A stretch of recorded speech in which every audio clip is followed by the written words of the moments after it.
Namba moja Tanzania hapa Crown Sports. Tuko live Tuko live, umenirudia hapa, tuko live. Kwa hiyo tunashukuru umekuja wakati mzuri kabisa. Nimekuja wakati mzuri. Yaani nimejileta. Umejileta mwenyewe, jambo la heri kabisa. Swali letu la kwanza tu bwana, mmepokeaje waamuzi kutoka nje? Kwa sababu nyinyi ndio mnakwenda kuchezeshwa hapo kesho dhidi ya mtani wenu Simba. Okay.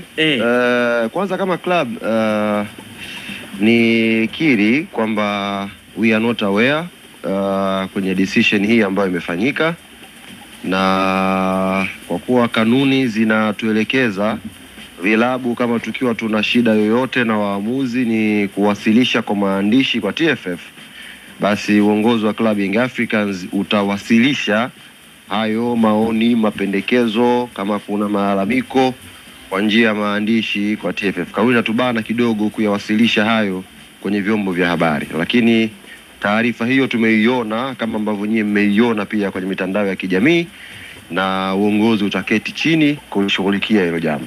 Kwani kanuni ilikuwa inataka muhusishwe?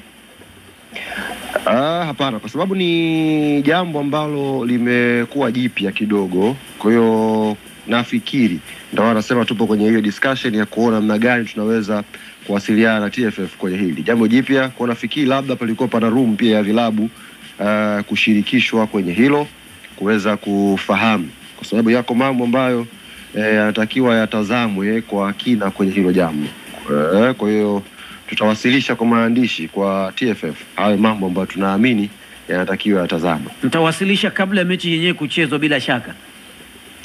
Yes, kwa sababu kanuni zinatuelekeza kama kuna jambo lolote natakiwa tuwasilishe siku 3 kabla. Kwa hiyo unaweza kuona taarifa yenyewe imetoka na tumekuwa limited kwenye hizo siku 3 kwa mujibu wa kanuni inavyoelekeza. Kwa hiyo tunajaribu kuangalia namna gani ni nzuri sahihi tuweze kuwasiliana na wenzetu wa TFF tuweze kuliweka hili sawa vizuri kabisa. Na hilo mpaka sasa lijabadilisha msimamo wenu wowote mpaka sasa kuelekea mechi yenyewe?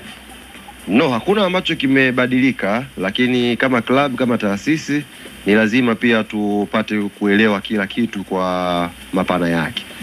Kwa mfano Juma, unafahamu mwenyewe kwenye kanuni ambazo tuko nazo hapa, ikitokea labda waamuzi wanakosea kutafsiri sheria kwenye mechi, nyinyi wote ni mashuhuda, mmekuwa mkiona waamuzi wakichukuliwa adhabu mbalimbali, si ndio?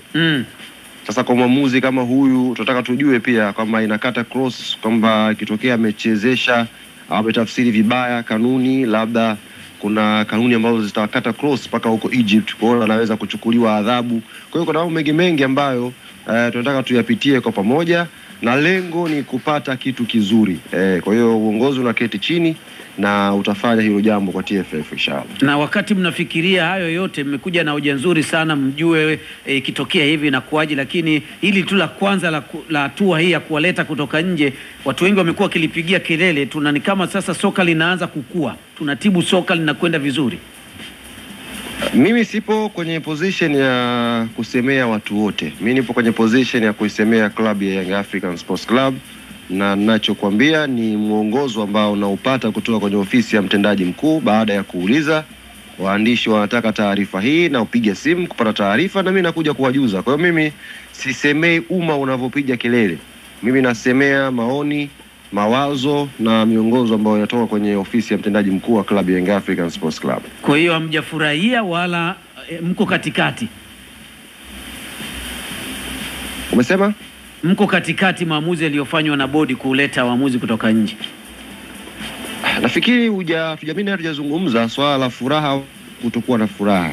Mimi nayo nimezungumza namna ya waamuzi hao wamekuja, na nimekwambia kwamba tuko aware, na kama taasisi kwa mujibu wa kanuni inavyoelekeza tutatuma hayo maoni yetu, mapendekezo yetu kwa TFF kama kanuni inavyoelekeza, kwa sababu kanuni inatubana sasa kuanza hapa kuchambua kwamba hiki kiko hiki kwenye vyombo vya habari. Kwa sababu jambo hili lipo kwenye kanuni pale, basi uongozi unalishughulikia hivyo. Kwa hiyo ni kipande ambacho umeniuliza na nimekupa ufafanuzi. Kwa hiyo masuala haya ya furaha kutokuwa furaha hatujayazungumza. Otherwise mnaendelea na mauzo, kwa maana mnaendelea na maandalizi kwa ajili ya mchezo wenyewe, na mashabiki wenu wajiandae kwenda kushangilia timu yenu kesho.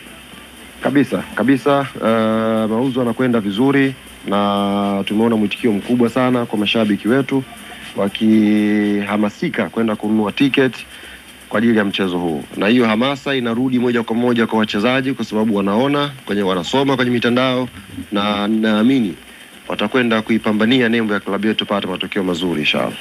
Ali, tunakushukuru sana, umetupa jambo la kujadili hapa studio, tunakushukuru kwa muda wako. Asante sana.